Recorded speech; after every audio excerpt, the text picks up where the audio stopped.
பார்வதிக்காக சிவன் செய்த மிகப்பெரிய தியாகம். உங்களுக்கு சிவன் பிடித்திருந்தால் லைக் அண்ட் சப்ஸ்கிரைப் பண்ணுங்க. கைலாய மலையின் பனிமூடிய உச்சியில் சிவபெருமான் ஆழ்ந்த தியானத்தில் இருந்தார்.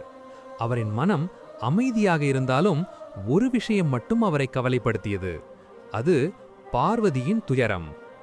பார்வதி தேவி உலக மக்களின் துன்பங்களை பார்த்து மிகவும் வருந்தினாள்.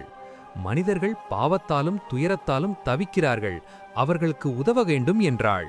அதை கேட்ட சிவன் ஒரு பெரிய முடிவை எடுத்தார்.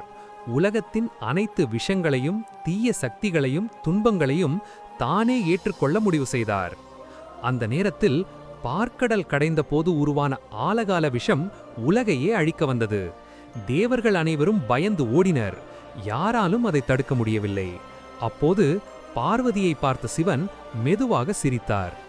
இந்த உலகம் அழியக்கூடாது என்றார். அவர் அந்த கொடிய விஷத்தை தன் கைகளால் எடுத்து குடித்தார். விஷத்தின் சக்தியால் அவரின் கழுத்து நீலமாக மாறியது. அதனால்தான் அவர் நீலகண்டன் என்று அழைக்கப்பட்டார். ஆனால் அந்த விஷம் சிவனின் உடலுக்குள் செல்லாமல் பார்வதி தேவி தனது கரங்களால் அவரின் கழுத்தை பிடித்து தடுத்தாள். அந்த தருணம் காதலும் தியாகமும் சேர்ந்த மிகப்பெரிய அதிசயமாக மாறியது. உலகத்தை காப்பாற்ற சிவன் தன் உயிரையே பணயம் வைத்தார். அவரை காப்பாற்ற பார்வதி தனது அன்பை அர்ப்பணித்தாள்.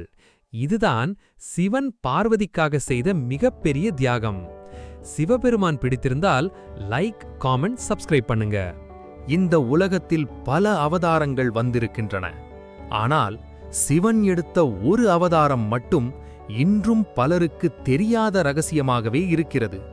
ஒரு காலத்தில் அசுரர்களின் சக்தி அதிகரித்தது. தேவர்களுக்கு கூட அவர்களை வெல்ல முடியவில்லை. அப்போது ஒரு மர்மமான சந்நியாசி பூமியில் தோன்றினார். அவர் சாதாரண மனிதர் போல் இருந்தார்.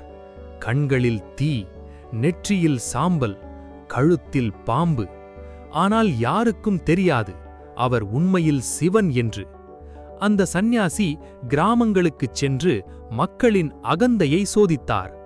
பணக்காரர்கள் அவரை அவமதித்தனர். ஆனால் ஏழைகள் மட்டும் அன்புடன் உணவு கொடுத்தனர். ஒரு நாள் அசுரன் ஒருவர் அந்த சந்நியாசியை தாக்க முயன்றான். அந்த நொடியே சந்நியாசியின் உருவம் மாறியது. மூன்றாவது கண் திறந்தது. பூமி முழுவதும் அதிர்ந்தது. அப்போதுதான் அனைவரும் உணர்ந்தார்கள், அவர் சாதாரண சந்நியாசி இல்லை, அவரே மகாதேவன் சிவன்.